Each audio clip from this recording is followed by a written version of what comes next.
Good morning, everybody. It's 9 o'clock, and we'll open up today's PAR meeting. I'd like to welcome everybody online and in the chambers. Firstly, I'd just like to introduce or thank the two new members that have come onto the PAR committee. That's Sven Thelning, who's joined as Deputy Chair, and Franz Schlack, who's also a member. Today we have apologies from Councillor Hopkins and also Councillor Cowles. So could I ask somebody to move to accept that, please? Moved by Councillor McKine, seconded by Mayor Tavendale. All those in favour? Against? Thank you, that's carried.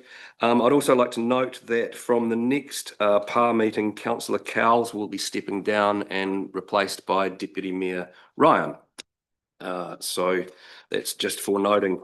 We've got a pretty chunky agenda today, and we have to finish on time by 10:45 because there's an even chunkier council meeting following it. So I apologise in advance if I push through with some things before they've had the opportunity for full discussion, but we do need to get through everything in time today. I'll also just ask now whether there are any declarations of interest. Nope, that's great. Do we have online Mr. Olsen? So we'll move into agenda item 3.1, and that is the discussion on the 24-25 audit. We've got Derek Olsen from Audit New Zealand online from South Africa at the moment. So good morning, Derek, and I'll hand over to Amanda to maybe just introduce the topic before we take on any feedback from Derek and questions that people have.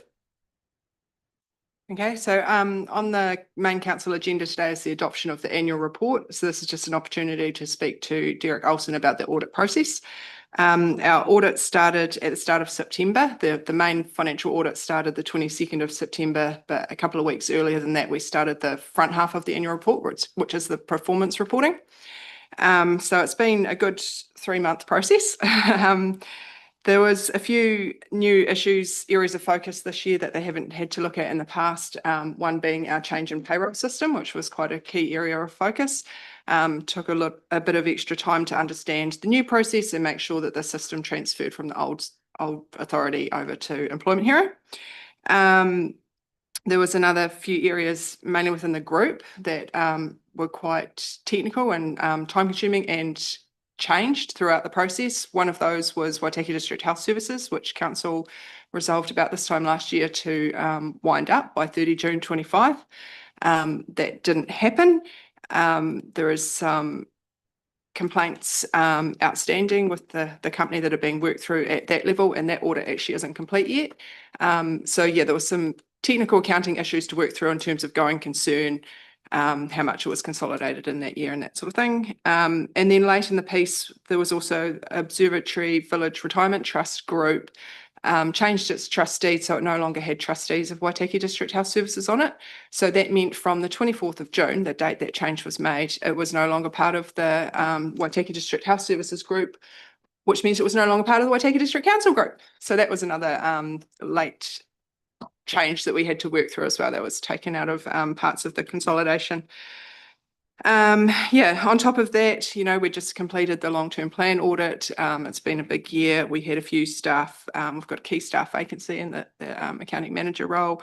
And yeah, quite a lot of changes in the system, and council-wide has obviously gone through quite a big change in org structure. So during the 25 financial year, our departments changed, our groups of activities to the new 4 directorates, and underlying that, all of our accounting codes and things have changed quite significantly as well. So quite a big process to work through, and I'll let Derek speak. Oh, another key point to note, these sort of things contributed to us not meeting our legislative deadline, which was 31st of October as well. So that's why we're signing today, 9th of December. We have self-disclosed an annual report about the breach of legislative deadline. It will be disclosed in a report from Audit New Zealand to Parliament, but our name won't be mentioned. It's just one of quite a few councils that haven't met their deadline this year. Thanks, Amanda. Derek, is there any introductory comments that you'd like to make? Thank you, Simon. Thank you, councillors. Morning, everyone, or a late night here from me, dialing in from South Africa. Yes, maybe to start off with, we did issue a report to management. Hopefully that was shared with councillors as well, just summarising the audit process and where we landed. As a result of this process, we can say that we intend or have issued an unqualified audit opinion, but with an emphasis of matter.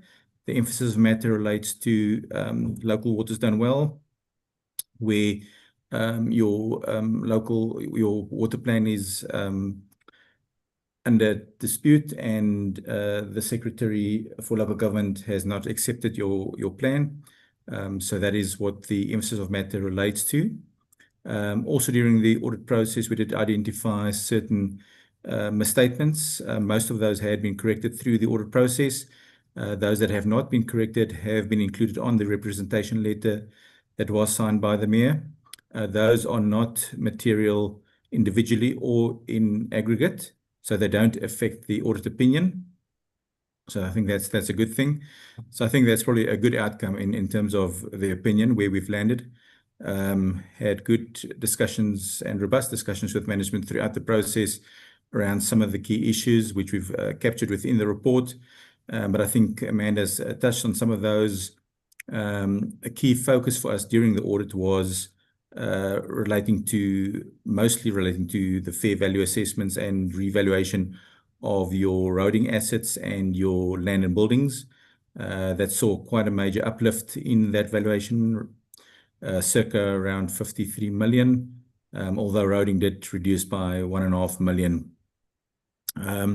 And an assessment was done by management to determine whether your water assets also needed to be revalued, but that was within the parameters with our materiality, therefore it was not required to be revalued. So that was probably from a initial focus area perspective where the audit focused, as well as the areas that Amanda touched on around the payroll changes and the changes within the group structure. One of them, maybe also to highlight, was the change that came through very late. We only received correspondence, I think, the first week of November of the change with regarding OVL that was no longer controlled by Waitaki District Health Services Limited, and as a result impacted the consolidation within council's accounts and effectively had to be stripped out subsequently. And I think we had a pragmatic approach in terms of dealing with that and could see a way forward without needing to qualify the accounts or deferring the audit even into the new year. So I think that was a good outcome on that front as well. We've also made some recommendations within the report to council just relating to maybe for next year, looking at the process around the preparation of the financial statements and the supporting information, specifically relating to reconciliations and the level of support that is required to support the figures in the financial statements. And, you know, because any misstatement that is identified within the financial statements is normally a breakdown of internal controls within the processes. So one normally needs to sit back and look at what internal controls could have prevented these misstatements and what do we need to do to correct them. So we've made some recommendations in the report just to reflect on that and see what council can do going forward to improve that process and ensure that the audit is efficient going forward. But again, I just want to thank management and everyone that was involved in the audit process. Thanks to Simon, that was also, we had weekly catch-ups, so that was quite good. And I think everyone was aware of the progress throughout the process, and we were able to keep things progressing, although we had certain delays as a result of the matters that Amanda touched on. But yeah, thank you, Simon. Thank you, Derek. It was a pretty niggly audit this year with all of the changes and the payroll and bits and pieces going on, and then to have the OVL decision thrown in at the 11th hour, all for the sake of 1 week. So if we'd managed to defer that decision to the 30th of June, it would have been a different story in a new year. So somewhat frustrating, but I'm really grateful to the way that everybody dealt with it. I'm very grateful to Amanda and the team. It's been a really tough road for Amanda with staff moving on, and there's been some really long hours and a lot of emails and meetings backwards and forwards. So thank you very much, Amanda. Before we let Derek get back to his South African sojourn, are there any questions from the committee of Derek or of the audit process? So as Derek mentioned, Mel's signed the letter of representation yesterday, so that's good to go. The annual report will be being presented to the council later on today for sign-off. And so then we'll be able to submit the audit and the report as required. No questions from the floor? Oh, sorry, Amanda. I just wanted to touch on, Derek mentioned that he has written a formal report on the audit process as well. So that's just been received. We'll finalise that, and that will come to the next Power Committee meeting as well. Excellent. Thanks, Derek. We'll let you get back to where you're going. If I could just ask somebody move that we accept the information. Moved by, sorry, Mel. Just a quick couple of comments if I can. And again, it's just reiterating the work of the team and behind getting this all done, and yourself, Simon. I think that it's asking a lot. The OVL change last minute is slightly problematic, and obviously the Waitaki District Health Services Limited are probably not going to sit in front of us today because they're not in a space to react to that quickly. But I think the outcome of that is what we've been looking for as a council for some time, because it muddied the waters and made things really challenging, and made timeframes challenging. So I think next year that should tighten that up, even if there's going to be a whole lot of other uncertainty in many areas. And I guess the same sitting in the local water done well kind of conversation, and our water plan moving forward. We're operating in uncertainty, so putting something like this together with all the changes we've had is no small piece of work. So I just wanted to acknowledge that. Thank you. If there's no further questions, could I ask somebody to move that we accept the information? Moved by Sven, seconded by Mel. All those in favour? Against? Thank you. That's carried. We'll now move. Thank you, Derek. Thank you, Simon. Thank you, councillors. We'll now move on to agenda item 3.2, which is the risk management update. And I'd like to introduce Ken Paloma to the chamber for the first time. So Ken has joined us 10 weeks now, and we'll be talking through the report today.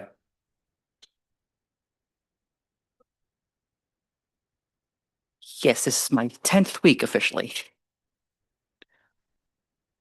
Right.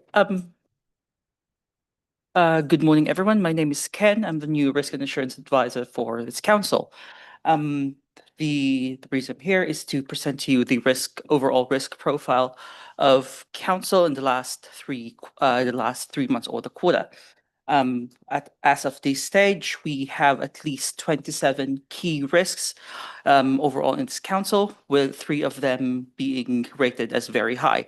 Just a bit of a background: key risks are risks significant enough that are organizational wide, that encompasses the whole organization, that are significant enough that requires handling with senior management and some of their direct reports. So we have 3 key risks that have been rated as very high.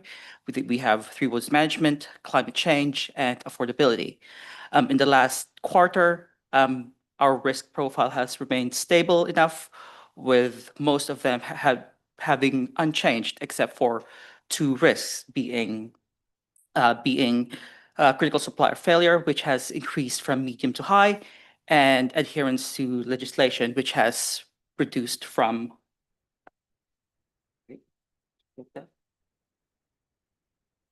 High to medium, I think. yes, high to medium. And that's for our key risks. In the operational space, we are in the following quarter, we are looking at overhauling the rest of the operational risks, because there is at least a 10-month gap between me and the person before me. So although the team has done significant work in the operational space, things have fallen into the cracks. So we are looking at overhauling the system itself, the risk register itself, from the descriptions to the risk ratings to the controls that we have, if they are still apt for the current environment, or do we need to change them? And there are no operational risk events at this stage that have reached any threshold for reporting. Overall, our risk profile has remained stable, and I welcome any questions. Thank you. Excellent. Thanks, Ken. So, look, as Ken mentioned, there's been quite a gap between Amelia moving on and us securing Ken. There hasn't been anything fall through the cracks in that time. I've still had regular meetings with Laura and with Joe and the team on the risks that we've got. But with Ken's arrival, it does present a really good opportunity for us to be able to review the way that we measure and that we report the risks to this committee. I'm quite keen going forward for us to just really discuss those top risks and then any risks that are either new or have changed significantly, and then just allow people access to the system to be able to look at other risks as and when they see fit. Ken mentioned the three core risks that we've got: three waters, affordability, sustainability, and climate change. And they don't really change because you can't really put in place any further controls to manage climate change, and you can't stop the likelihood of it happening as much as people try by going to things like COP30. So that's where those risks are sitting. The two risks that Ken has brought to the table for discussion today, one of the risks is around critical supplier failure, and that's increased. So it's increased from medium to high. The description of that risk is risk that a critical supplier ceases to operate or is unable to fulfill their contract due to circumstances outside of council control, resulting in service degradation or delay. So I had a catch up with Ken and Laura yesterday, and I've just asked Ken if he could possibly speak to that a little bit more today for the members of the committee. It's a tricky one in that, again, we can put a whole lot of controls in place, but I just wanted an example or two of where we've seen that happening. Sure. So basically, we are operating under the same controls, but in a different, tougher environment. Hence the residual risks be going from medium to high. When you say residual risks, these are risks that have already been treated with your controls. The reason for the medium to high risk rating is because, we've got market volatility, financial constraints, less available work, and staffing and resourcing of our external suppliers. The increase was deemed necessary because, while our control settings have changed, markets and conditions of key contractors and materials have deteriorated. Critical suppliers are signaling capacity constraints and may need to diversify away from our council to find other works with other councils, perhaps go private, probably, to diversify and remain viable. And because they are a bit spread thin because of these constraints, the availability of specialist staff might not be there. And when we as council require these people, then they might not be available. In parallel, there is the global supply chain volatility, which is also impacting lead times in the critical. For example, we've got critical spares or critical infrastructure items that are usually sourced overseas, and because of market volatility and the global issues that we are currently facing, they might not arrive in the country at times. In my previous experience, in my previous roles, let's say, for example, a UV unit, for example, in the water space, is usually sourced in, let's say, in France or in Europe, and sometimes it takes time. Yeah, so it's the COVID jibboard crisis of the council, potentially. And while there haven't been any specific examples of it yet, it is something that suppliers have indicated as a risk going forward. And so you and the team will keep an eye on it, and from an operations level, we'll find out if we start to run into risk there. So I think that's a good call out. We just need to look out for any specifics. I've also gone through with Ken and Laura yesterday all of the other risks that are in these sheets.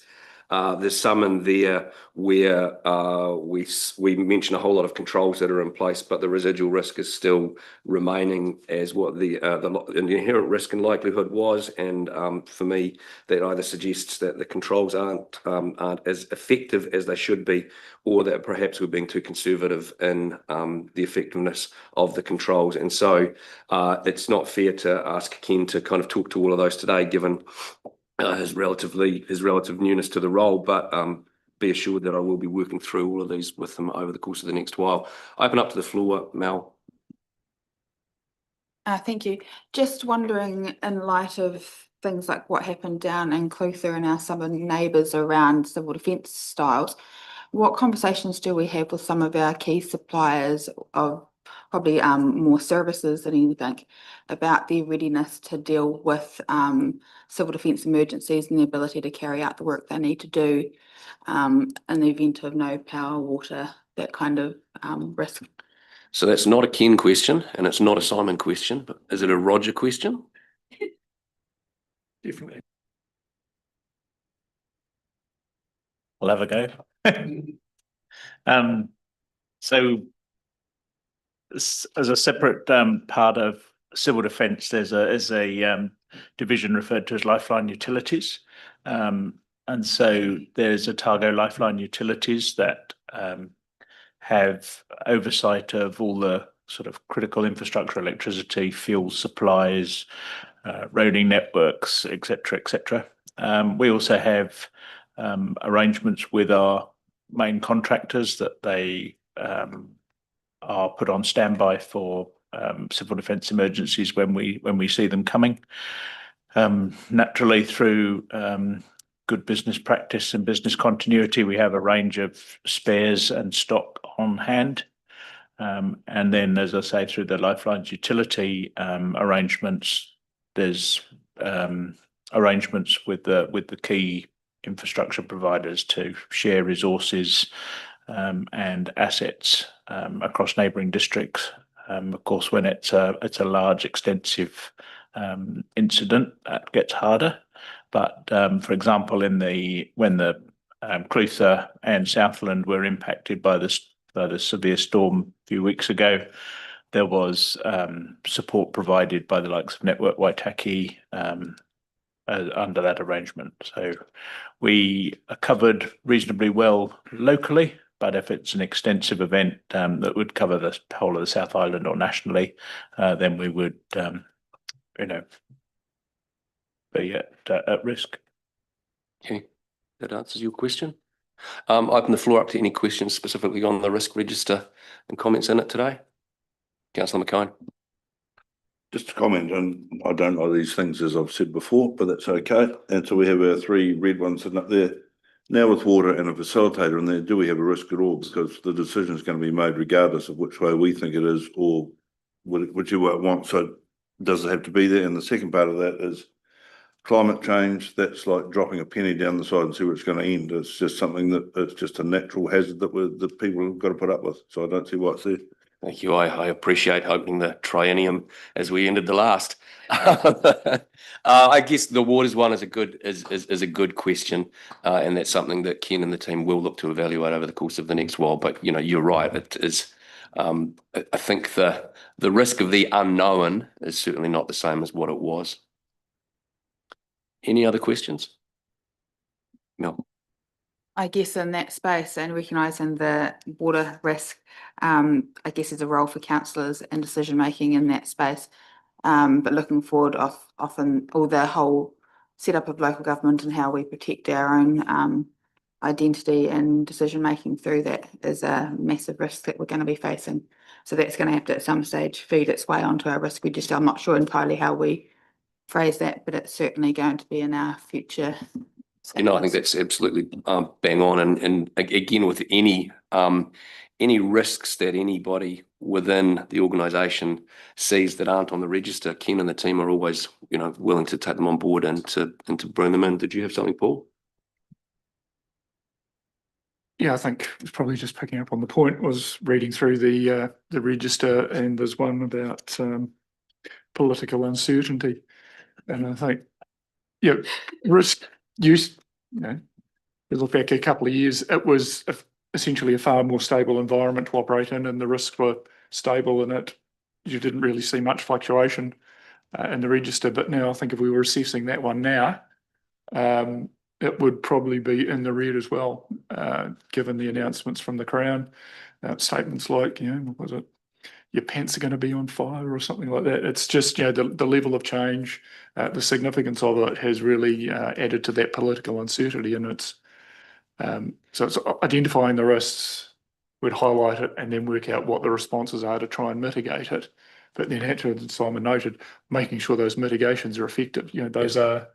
Those are real challenges. So I think, the next time you see this, there's probably going to be a reasonable amount of changes again, which is like something that we saw in the past. And it's like, the rate of change is really hard to respond to, and then really hard to respond effectively to. So it's, I think, expect more movement in this as we move forward. Yeah, absolutely. John? Just one further thing. Given the current climate, as in heat, what's going on and everything else in council-owned properties, we've lost some trees down at Palmerston. Are we adequate? Do we have a risk on that? Because that is something that is going to happen and which we may be liable for further down the track. So is that covered off as a risk? What was that? What's that specifically for?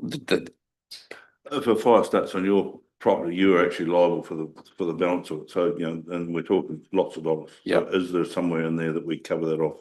So again, Ken and the team will have a look through that. If not, then we'll look to add them in there. So I think, Ken, you've got some good actions to take away from today, just in terms of reviewing a couple of those key risks, maybe bringing the political one up a little bit, looking at Mel's comments, and going from there. So that's great. Any other questions? No. If not, then thank you, Ken. It's great to have you on board. And I'll just ask if somebody move that we accept the risk register, please. Moved by Mel, seconded by Franz. All those in favour? Against? Again, thank you. That's carried. And thank you very much, Ken. We'll move on now to agenda item 3.3, and that's the procurement update. And I invite Angela and Richard to speak to that, please. Hi, I'm Angela Murray, procurement. Just going to have the papers read. If anybody's got any questions on the procurement update, be great. Thank you. So last meeting we had in September, there was a question around a few procurement contracts that still had to be reviewed. You've had a look at those and come back and said that they were all within all procedures. good, Yeah. all the way that they should they be. were. Is there anything specific that you wanted to call out in today's report? The team? I guess one of the bigger ones would be around the new government rules of procurement, which were released on the 1st of December. They've consolidated from 71 down to 47 rules, which makes it sound like it's easier, but actually they've just condensed them to 47 rules.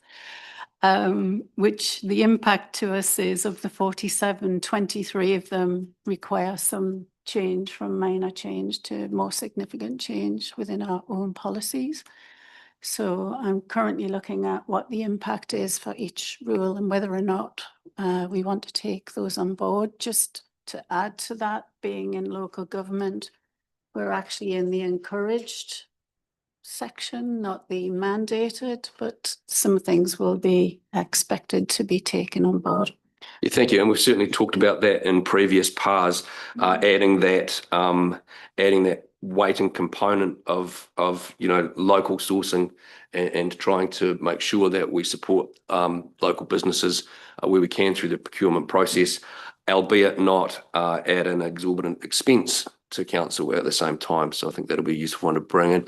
A couple of things that I've got going on there. I note that you mentioned in here that there are 6 procurements planned with a value of over 1.5 million that are going to council today for approval. And so that's going to be some big discussion points later on. And just to point out, the 6 procurements with a value of over 1.5 million, that's over 1.5 million each. So collectively, I think there's about 20 million going along today. So that'll be a really important process to follow.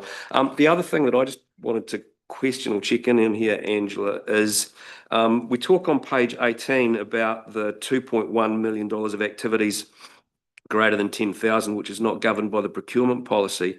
And one that I know and have spoken to some of the committee about is around the software licensing. So we've got almost $1.7 million of software licensing sitting in there that's not subject to the procurement policy, but feels like a bloody big number. How do we have confidence that that's good, bang for buck? That's a good question. When I say it's not governed by the procurement policy, basically meaning that it's very difficult to go to market to get Office 365 licenses other than to buy them from Microsoft themselves.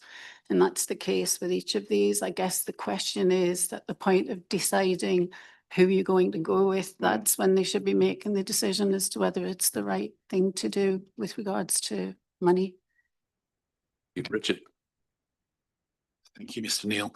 Yes, just to add a bit more clarity to that.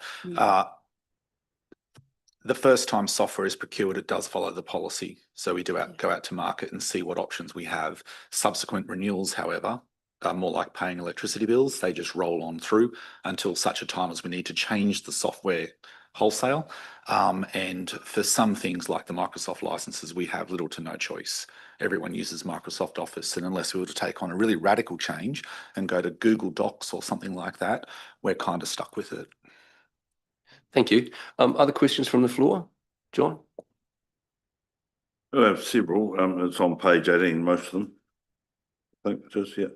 So I'm assuming here that the finance one is interest, borrowing to pay interest or paying stuff off. I'm not sure what that's for. Audit? Oh, right, okay. But are these all OPEX rather than CAPEX? These numbers that are here is the first question. And secondly, some of these bigger items, has there been a business study? I presume Parks and Recreation is 200,000. That'll be for the event centre I'm picking, is along those lines. And transformation and vehicles, I'm wondering why those numbers are sitting in there too, because I thought we'd finished with that in a good way, not in a bad way, but yeah. I'd have to come back with more information as to what the individual activities were under Parks and Rec. It was 10 different procurements that made up that figure. So I'd have to come back and give you more information. And I'm not expecting, Amanda, finance won't be interest costs. Won't be. So again, Angela can come back. No, sorry. Sorry, give it Paul. No, Amanda did clarify that's audit costs, which doesn't go in Bancorp, which don't really go through a procurement process because one's we have no choice, and the other it's an arrangement, a long-term arrangement that we sort of check with the committee on a regular basis. Right. Yeah. So look, I'm really happy this is sitting out there because you can actually start seeing a trail and everything else. So I thank you all for doing that. But my other question still is this out of capital or is it out operational?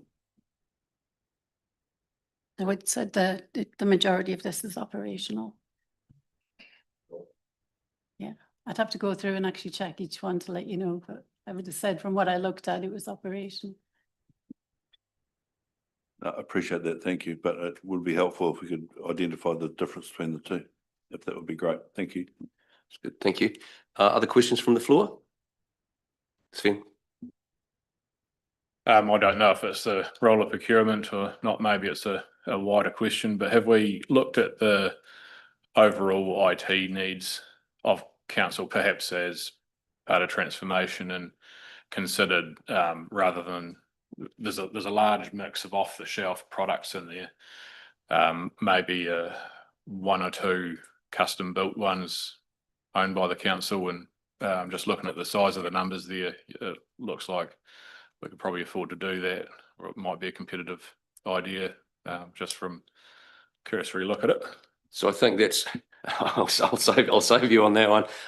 I mean, that's a great question, but it's not a question for Angela or procurement or for the PAR. I think it's more a question for Teresa and the team as part of the wider kind of council strategy and review. And I think,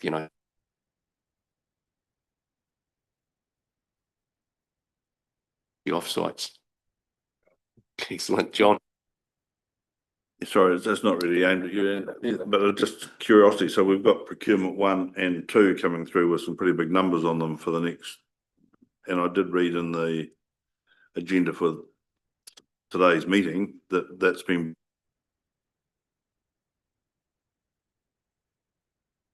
It's in the business study, so we can actually afford to bring those forward. Yeah, sorry, Question. that's I think a better discussion to have when we're having that, considering those items in the council meeting. Yeah, all I was coming for was a bit of background, so we stopped all that arguing and asking Yeah. questions. So we had a rough idea now of where we were sitting.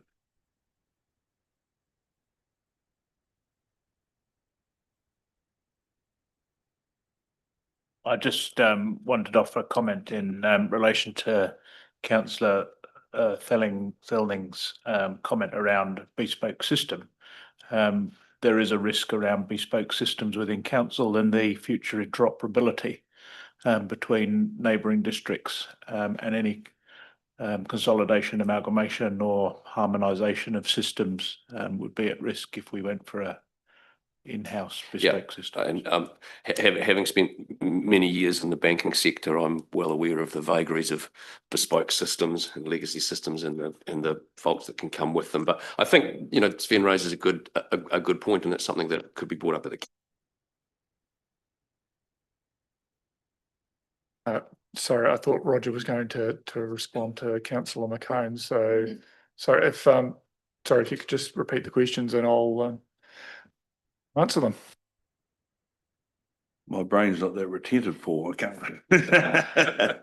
Clearly mine is either. It's just in our long-term or annual plans, have we got the money and the funds, and why has it been brought forward to now as opposed to when it was actually stated on the page? Yeah, so all of the items that are included in the council report are included in the long-term plan. So they have been considered. A lot of them, they're not being brought forward. It's actually just essentially grouping a whole lot of like projects together. So we've got a more significant piece of work. That's something that we see there's a lot of advantages for council. It's also something that the contracting market has been sort of commenting on and saying it would make it a lot easier for them to, in terms of planning and resourcing, if there's certainty over a number of years. Even though they are being considered in one lot, many of them will still be delivered over multiple years. So it's really just grouping the work together, not trying to deliver it all in a very short space of time, but really providing certainty into the market.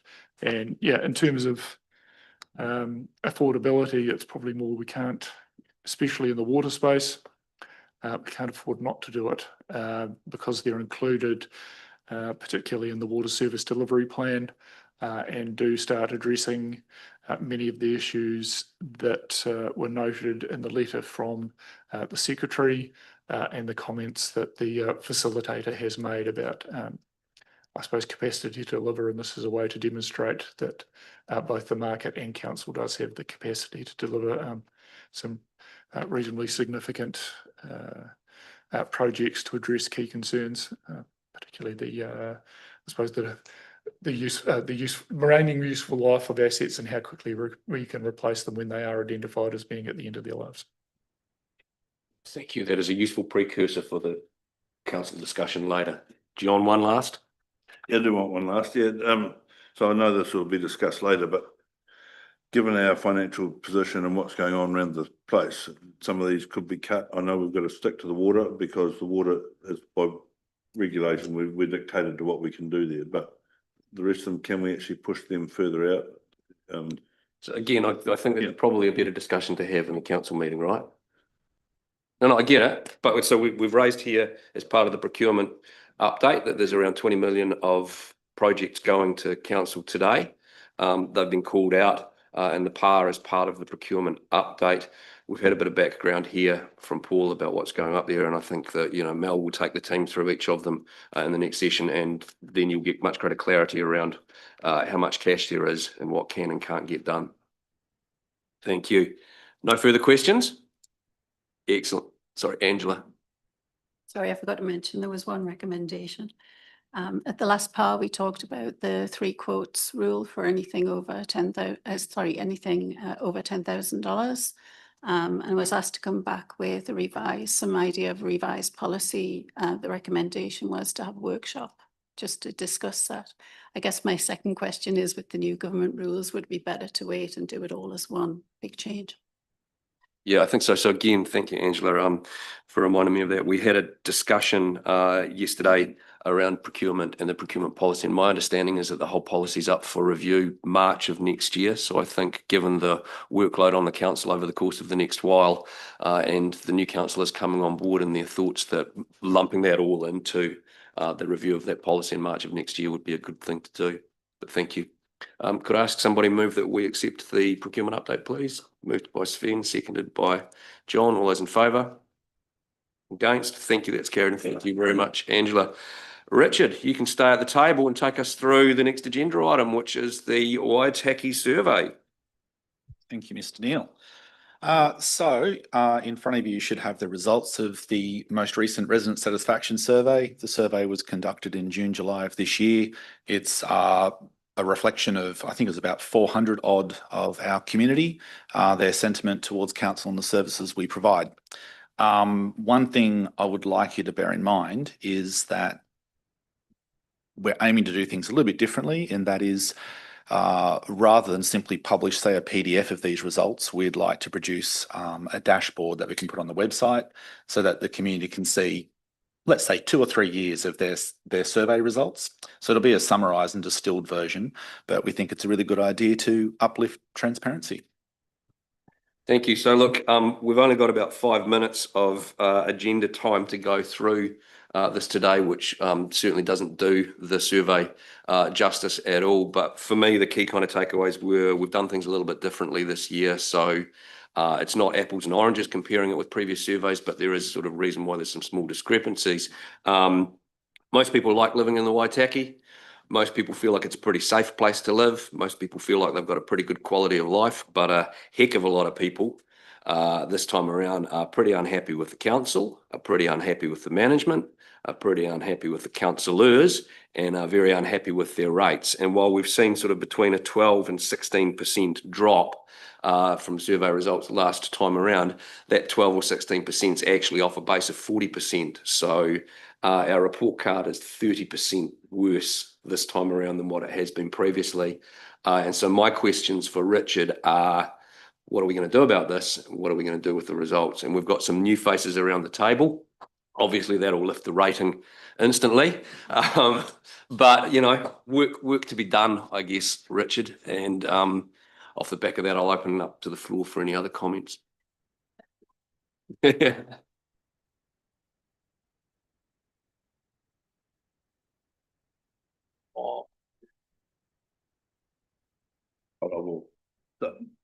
Thank you for this, Richard. And I don't like percentages because it doesn't give you a true indication of what's actually out there. And I do wonder, I know we've got to measure ourselves all the time, and yes, we do make a lot of mistakes. And I think we're learning from them, or I hope we are. But that takes time through the system to actually learn from the system. We're also going through transformation, which is creating some issues and everything else. But I just wonder, you know, do we have a follow-up? So a lot of private businesses and everything you go through, they'll ask you at the time, are you happy with the service and everything else? And you get an instant answer, because, you know, there's always the factor of 24 if you get an email and you're going to be grumpy with. But if you're at the point of contact, then you have an easy system by people that are using the system, as opposed to a random phone call to say, are you happy with this? You know, you might have just fallen in the river and be freezing cold and someone's ringing up and say what you think. Well, it's not going to be that ideal, really, is it? So, yeah, look, sorry. I mean, I don't think, and again, I talked through this with Richard, I don't think these results aren't surprising to anybody, right? If we look at the last triennium, we had water, we had transformation, we had rates, we had Beach Road, we've had, you know, there's a lot of things that have led to this sentiment. The thing we've got to do is learn from it, and, you know, Mel, through her leadership of the team, you know, regain that confidence in the community. And there's also some questions that you're always going to get asked, to your point, that no one ever says, yes, I'm very happy with my rates bill, thank you. So, that's never going to be a surprise. But Richard, you had a comment. Yeah, thank you, Mr. Neil. Thank you, Councillor McCone. I was just going to clarify the situation. So we do a sentiment assessment, which is this survey once a year, where we test the sentiment, the feelings of the community towards council and the services we offer. And as far as quality of services go, we've got quite a few things we do there.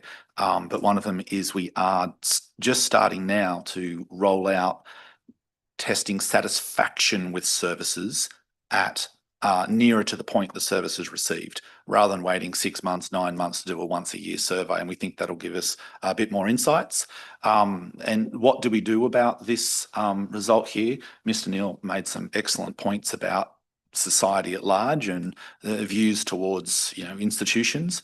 However, we could do a deep dive if council wished to look at some of the specific questions, because we do have some verbatim that goes with some of these, and we can have a closer look at them if we wanted to. I know it's yet another thing to add to the to-do list, but it could be quite valuable. Mel, did you want to respond to that?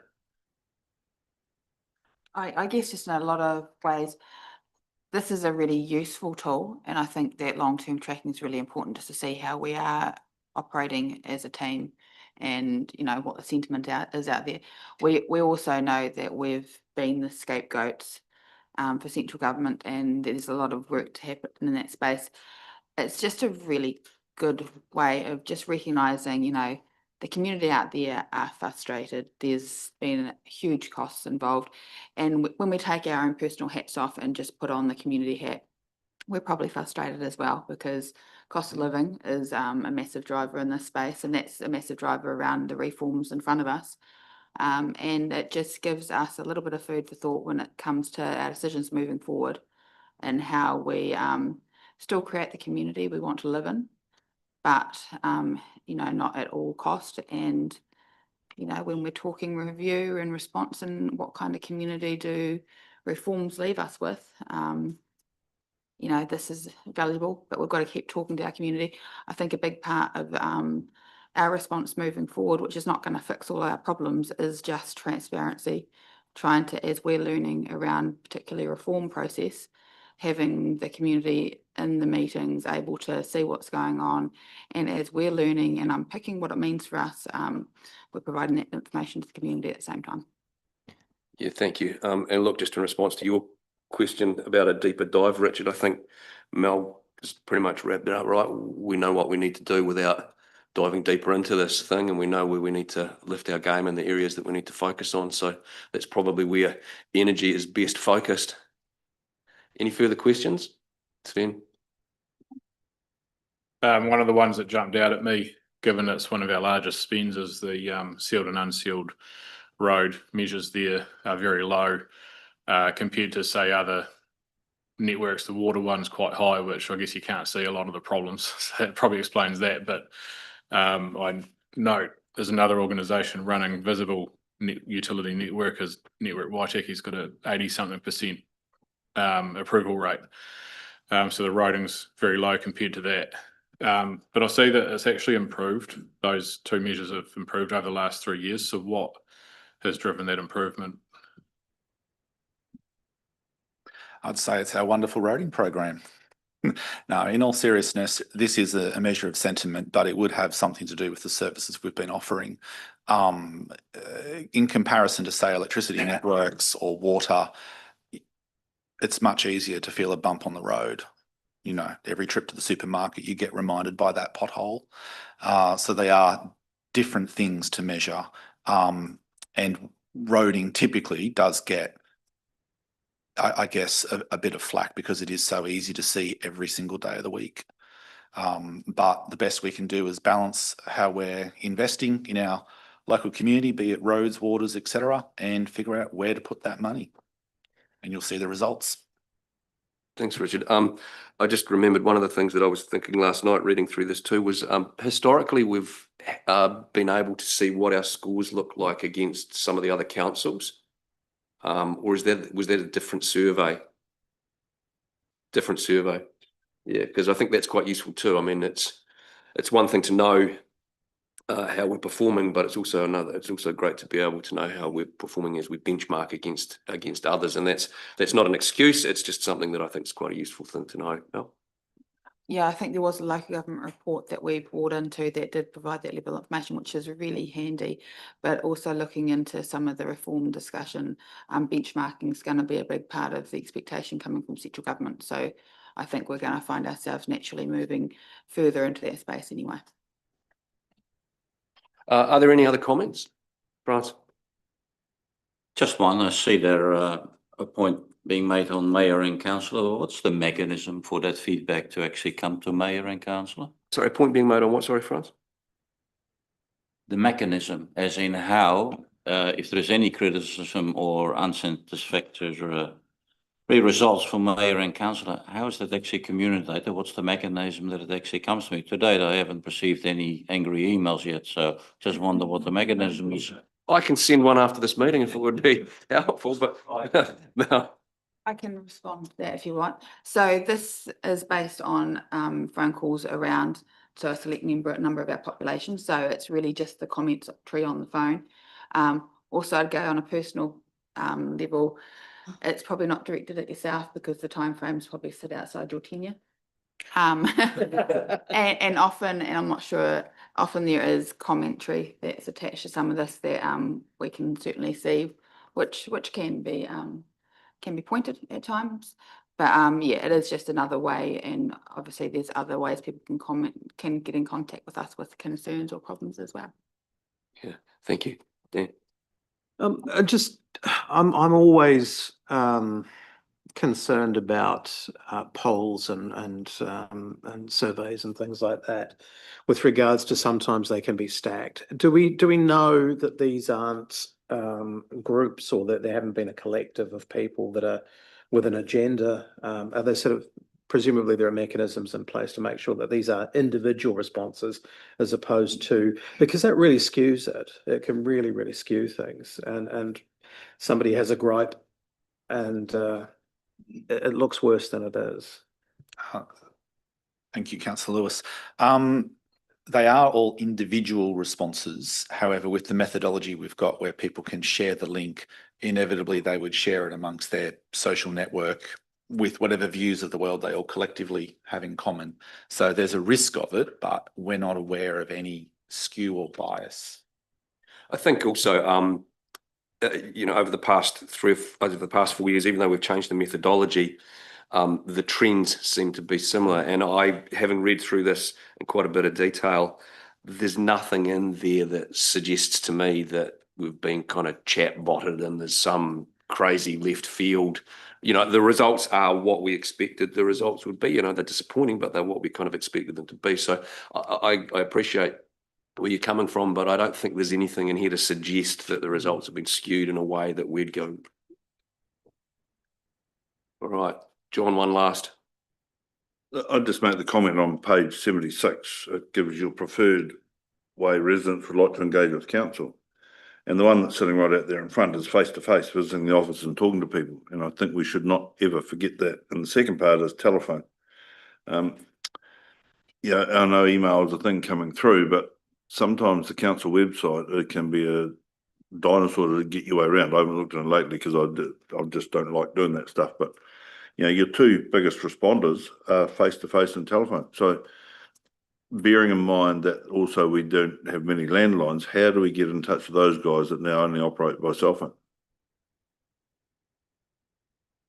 Thank you, Councillor McCone. Well, I guess that's why we've got our comms and engagement team as we do. We're set up so that we can tackle it, whether it's online or through face-to-face engagements. I think there's obviously a challenge with reaching everyone face-to-face. That's a lot of time and a lot of money, but we can do the best we can. That comes back to my point, is start the surveys from the point of service, because that's your face-to-face. And it's about availability too, I think. I mean, if we note on there, 49% of our respondents were 60 plus. So we've got to make sure that we service that demographic properly. Well, you're just under John, but any further questions or comments before we wrap it up? No, if not, could I ask somebody move that we accept this, please? Moved by Mel, seconded by Sven. Thank you. All those in favour? Against? And that's carried. Thank you, Richard. We'll now move through to the next agenda item, which is agenda item 3.5, and that's the financial summary to October 31. So we're into the numbers now. Amanda, Paul, I'll hand over to you.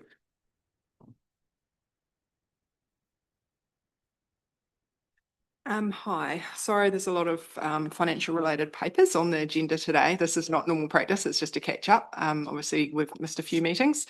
So this first one, the October financial summary, is a report that you will get every single month. There'll be some form of financial summary. And then each quarter we get the next paper that I'll talk about. It's a bit more chunky, a bit more detailed breakdowns and bit more information as opposed to this high level summary. But October one is the most recent one that we have available. Looking in terms of the income statement, we have a deficit of 4.8 million against a predicted profit of 1.4 million. So that mainly comes down to timing of external grants receivable. Some of them were received in terms of the event centre. There was actually some received that significant Otago Community Trust, 2 million before 30 June. So that was booked in the 25 financial year as opposed to this year. Also, there's a paper on council meeting this afternoon about timing of grants for the event centre. The Forester Gallery, that's just kind of coincides with the work performed. So that was a little bit behind at October.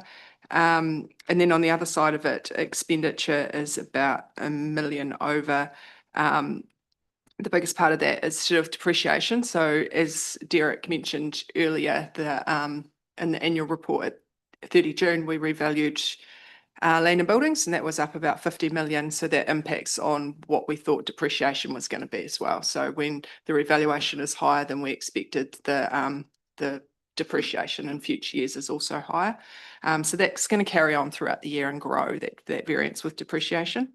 Also, personnel costs is higher. Throughout the year, we just track depreciation against budget, and then at the end of the year, typically we capitalise a lot more personnel costs where it has been involved in completing an asset. So that gets put on the balance sheet as opposed to expenditure. That's something we'll talk about further in the annual report as well, because the auditors have challenged us on a number of areas where we've previously capitalised staff time as well. So we may see an increase in personnel costs versus budget because of that accounting treatment this year. But yeah, the big variances there are due to the timing of revenue received. In terms of the balance sheet, just to highlight, the budget we set for the balance sheet is just at 30 June. So all the balances there in the budget column are what we expect at the end of the year. So the debt forecast of 93.6 is what we're expecting at 30 June. So we're tracking at 81 million at 31 October. And then the other side of it, the other key variance to note is CapEx. There's a table on the next page, is behind where we thought we'd be at this time of year as well. There's usually quite significant variances in CapEx due to timing of scoping of work and tenders and all that can change quite significantly throughout the year. We hope to catch up by 30 June. There'll be a lot of work that happens in the next 6 months. But yes, it's just really hard to balance, and we typically just divide the capital spend equally over the 12 months throughout the year. So the budget and actual spend doesn't always marry up exactly. Thank you. So not a great spot to be in, but a lot of it's related to the delay in the receipt of grants. We've borrowed about 12 million less than we'd budgeted on borrowing at this time of year, but that's because we've underspent about 4 or so million of capex so far. You and the team are doing a fantastic job of cash management, because our finance costs remain under budget and continue to remain under budget, and we're not having to take on that short-term debt to cover the cash shortfall. So I think that's been a real game changer, which I'm incredibly appreciative of. I've got a little bit of a question around personnel costs, unsurprisingly, because that's a real bugbear of mine, and especially, and we'll talk about this when we talk to the annual report later on this afternoon, this taking personnel costs and then putting them against projects and being able to capex them is something that's coming under the spotlight more and more and more, and absolutely something that the auditors picked up on. But if I look at the following report, where we're doing 3 months to end of Sep, and if I look at the October report, you've got personnel costs of only 117K over budget in the 3 month, but 700K in the 4 month. Why is that?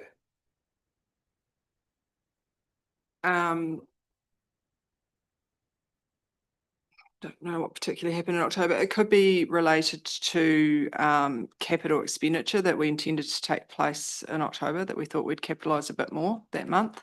I'm not exactly sure because the budget is pretty flat. So then if something chunky happens, that creates a huge variances. Oh, actually, Peter's just sent me an we had the PSA increase. We had our so we had back pay to 1 July, I think, our salary increase. That's why. Excellent. Thank you. Light bulb moment.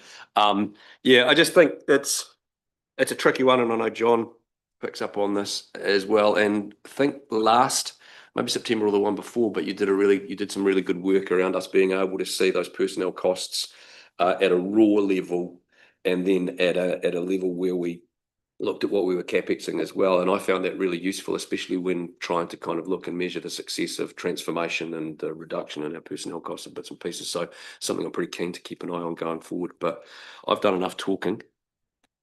Nothing from Mel. John? Yeah, my computer's just had a hissy fit, so I've lost everything at the minute, but and I'm not even sure it was on that page. Firstly, I'd like to thank Amanda and the team for what they've done this year. It's been pretty trying. There's been some pretty horrific stuff to go through and changing everything, and there's been massive hours behind the scene that we don't see. So from us, or from me anyway, thank you very much for all that. The thing about that, I did notice somewhere, and I'm not quite sure if we've got there yet, we paid back 26 million off of debt loading. I'm just wondering where those numbers came from, or if it's not here, sorry, this is trying to reboot. So if that's coming further down the page, we'll answer it then, but it's not in this part. Okay. That was probably in the annual report. So the in the prior year, Observatory Village repaid their debt, and so we were significantly under budget where we thought we would be at 30 June 2025 due to Observatory Village and lower capital work. Okay, so part of that is being under budget is not actually a physical repayment. It's just because we spent less. Well, they repaid the loan, which meant that we didn't need to continue to borrow LGFA money to be able to fund that loan. So rather than us repaying debt, we didn't roll over debt when it came up for renewal in those instances. And you'll see later on in the report, we talk about Waitaki District Health Services as well, and their intent to repay their debt between now and the end of the financial year. Water underspend. Yeah, CapEx. Paul, do you want to take that? Yeah, I mean, that's really going back to the procurement report that is in the council meeting. I think a lot of that, essentially, there's been delays in putting that work out, and I think, again, rather than having a discussion here, I'd like to talk about that in the council report, and that's, sort of supports, once the decisions are made about the procurement process, then that work will pick up and provide some greater certainty over this year and the next couple of years. Yeah, thank you. I think it's just good to be able to kind of get an idea about this, in this space. So Amanda mentioned before depreciation and the fact that it's likely that those depreciation differences are just going to continue throughout the course of the year. Same thing for the likes of CapEx. If we're 4 months into the year and we're $4 or $5 million down, does that mean that we're going to lift our game in the second half of the year and get a whole lot of stuff done, or does it mean that we'll probably end up kind of continuing to underspend throughout the year? And I guess that's just the question that I raise now, and it doesn't necessarily need answering. Well, it will depend a lot on the decisions in the council report. Thank you. Amanda, did you have something? Yeah, I just wanted to briefly touch on, I have been working at the department level with managers to understand, because we're going to come back in the new year and start talking about the 2027 budget. And so we want to understand anything that was budgeted to happen, and looking forward to it, anything that's budgeted to happen in the 26 financial year, and whether that needs to, it's not going to be completed by 30 June 26, and we need to think about putting it in the 27 budget. So you'll recall this time last year, 17th of December last year, Josh presented the carry forwards report, and that was about $20 million worth of capex that we put from 25 into the 26 budget. And it's looking at around $10 million worth this year. A lot of that is waters. It's really hard at this point because a lot of it's at scoping stage, and it'll depend on when tenders happen and all that. Once they get a agreed approach, they can crack onto it, but it's quite hard to judge how much is going to be complete by 30 June. But it is looking at about, so there's the full budget for the year is around 60 million, and potentially around 10 million of that total capex, not just waters, could be deferred until the 27 financial year. Thank you. That's super useful. Mel?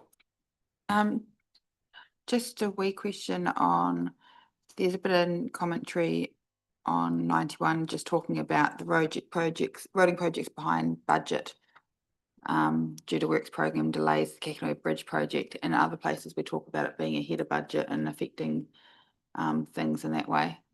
I'm just trying to understand that a bit better.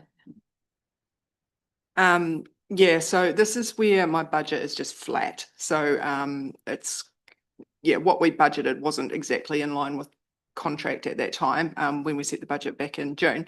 And also this report, that second one that you're looking at, is 30 September as well. So it can be slightly behind at that time, but I understand that it's on track ahead of schedule now. So yeah, just remembering that this report is a couple of months old now. Thank you. Sven? The part of the deficits in here is to do with some timing issues with grants and subsidies. What's the what sort of certainty have we got they will arrive, and what timing will we expect that to balance out by the next for example? So in terms of Forester Gallery, the funding is all secured. The grants that we have, that they're committed and they will be received. It's just a timing difference.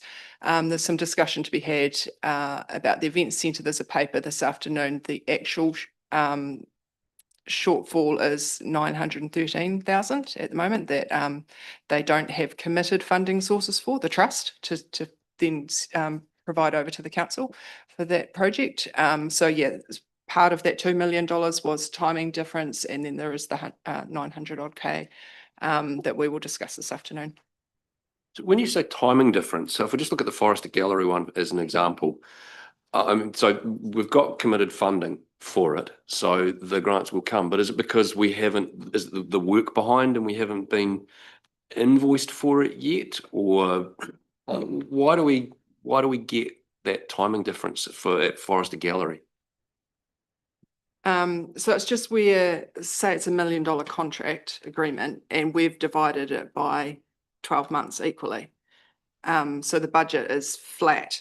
Whereas when you have a construction project, it can vary quite, like the event centre. Some weeks, some months my invoices are 2.5 million, other months, like this month's 1.5 million. So it can go up and down. So therefore you get some months you're over a little bit, some months you're under, and they write themselves at the end of the project. It's all good. Okay, so it's the timing difference between a flat budget and a lumpy spend. Thank you, rather than anything else. Sorry, Dan. Just wanted to clarify something, if I could, please, Amanda. You said that as far as the event centre is concerned, 913 shortfall. Is that on 32 million as the budget, or 32.85 million as the budget? The full complete budget is 32.85. So of the extra 850, 600 was funded through our depreciation reserves, and 250 was North Otago Rugby. So it wasn't from the trust. Thanks. So I was just going back to Flat versus lumpy. the claiming process for some of this grant funding is enormously detailed. The Crown really wants to keep their money as long as possible, the better off funding in particular, because they jammed it into an existing grants program. these are multi-million dollar projects and they pretty much want receipts for everything supplied to them. So the actual claiming process is exceptionally difficult. I think we had one claim rejected because we were missing a receipt for a cup of coffee. And it was like a $200,000 or $300,000 claim, and they rejected it because there was one piece missing. And so that means it's like you have to get it back, recompile it, resubmit it, and then wait quite a period as they go through their internal approval process. So, and I'm sure that the gallery is similar.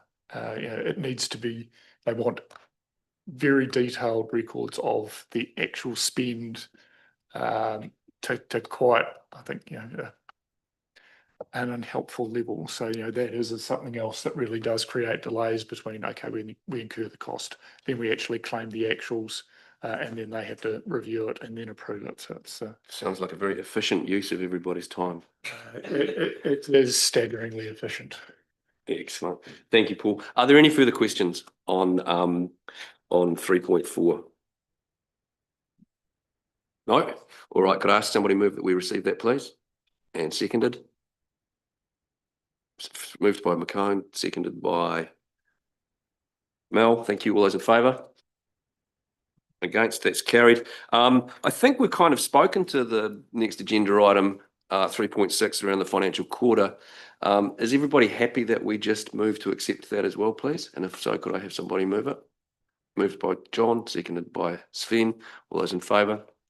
Against? And again, thank you. That's carried. And thank you, Amanda and Paul, for the update and for all the work that you're doing now. I think that things like the additional levels of reporting that we're getting and the carryover conversation that you've started are incredibly valuable in terms of transparency and for all of us to be able to kind of get a better picture of where things are looking going forward.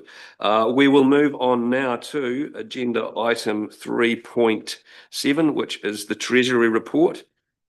And again, Amanda, I'll hand it to you to talk to that at all, but I think we've spoken to most of this too, if there's anything you'd like to call out. Yeah, so just for new people, the Treasury reporting is typically quarterly. So there's a big quarterly report that comes in the month following the quarter. So this one is for 30 September. It typically comes in October. And then the other report that will follow next is the strategy, which comes the month ahead of a new quarter. So that's coming December now for the quarter January to March. So this first one is looking back at the last quarter, how we've performed, and then the next one is setting the strategy for the next quarter ahead. And I think we've touched on all the key messages in terms of Treasury reporting here. Simon mentioned about the tight management of cash flow. So we now have a $6 million CAL facility. It's a short-term borrowing facility with reasonable interest rates from BNZ, which we dip into for a very short time frame between our creditors run happening on the 20th of the month and typically our rates being due on the 25th. So in those months, we've got a 5-day span where we don't want to borrow from LGFA and be stuck with that debt in the long term. So that has been working really well. And you can see that coming through in the interest paid. The interest received is our loans to external entities, which you'll be able to get into more detail at a later date. And that's the key message. There hasn't been any other significant changes. Yeah, and look, just on that cash management, I mean, I think since the 3 years ago when I started here, and we were borrowing $2 to $4 million for 3 months to pay the bills, and the significantly reduced amount of time that you're doing that now is just a real testament. And again, I thank you for that. There was one question I had on page 97. If we're looking at, and so for those of you that are new, what we get here is we get a great description of all of the loans that we've got out to other entities and the interest and principal that we earn back on those. But if I look on page 97, Amanda, it looks like NOIC, if we're 25% of the way through the year, and they've only paid 189 out of a total budget of 1.08, that feels a little bit light. And Courier done Troon at 30 versus a year of a year play of 242 seems a bit light as well. Is there a reason for that? I don't know off the top of my head, but I'm guessing it because the amount the principal outstanding is still the same as budgeted. Yeah. The interest rate will be lower. Yeah, I think typically the interest rates that we set in the long-term plan might be slightly higher than what we're receiving at the moment. Okay. Because I thought, I mean, I understood with those loans that effectively we were taking a margin between them, and so that should be relatively consistent. Yep. But it's reset in May of each year for the coming year based on the market in that May period. So that's in both of the loan agreements. So we'd set the budget based on what the interest rates were indicated in February. Yeah, we've had three more drops in the ICR. So. Yeah. Okay. But So we'll still make a margin. Yes. On the loans. It's just the budget was set that 3-month period before the. Yeah. The so actual it's likely that for those two loans that trend will continue. Yes. Yeah. Plus, yeah, that's true. Okay. Thank you. Any other questions from the floor, Dan? Are we ahead of that with regards to the short-term borrowing and the longer-term loans that we've got out? So we're making more on the interest that we're getting in than we are paying out for the short-term borrowing facility? Yes, definitely. You can see in the table overall that the interests that we are paying is less than the interest rate. The average interest rate that we are paying is less than what we're receiving. So there is a markup on most of these loans, typically 2%. And we did quite a lot of work a couple of years ago when I came in to look at what we call the mismatch book. So if there were, if we had debt that was maturing, but the on-lending that we had wasn't maturing at the same time, then you've got risk associated with that, especially in a volatile interest rate market. But you'll see on page 98, and I always find this a really useful page to look at, you can see just how many different tranches of debt that Amanda and the team have got with the LGFA, all maturing at different times. If you look at those first half dozen pieces of debt that are maturing, I've got ticks beside at least 5 of those to say that when we renew them, they will be at lower interest rates. And that's not the case with the debt that we've got out. So that gap will get a little bit better. Yeah, sorry, maybe I wasn't completely clear with that. I was meaning with regards to I understand we're making a margin on what we're borrowing from LGFA and then reloaning out. But with regards to our own borrowing facility with BNZ, we're still ahead. It's not worth having more money in the bank effectively to counteract that. No, definitely not. Yeah, the return, like we have a call account that we do when we have really short-term cash, we can put into the call account, but the interest rates are really insignificant. So we've been actively trying to, any extra cash, we just put it off paying debt because that's where the big costs are. It's a bit like the mortgage. You're always better to pay it off than put it into a savings account. Did you have a question, John? Yeah, it's just a technical one. So the floating rate note, is that instantaneous or is it on a monthly, 3-monthly, or how often does that floating rate note change is probably what I'm asking.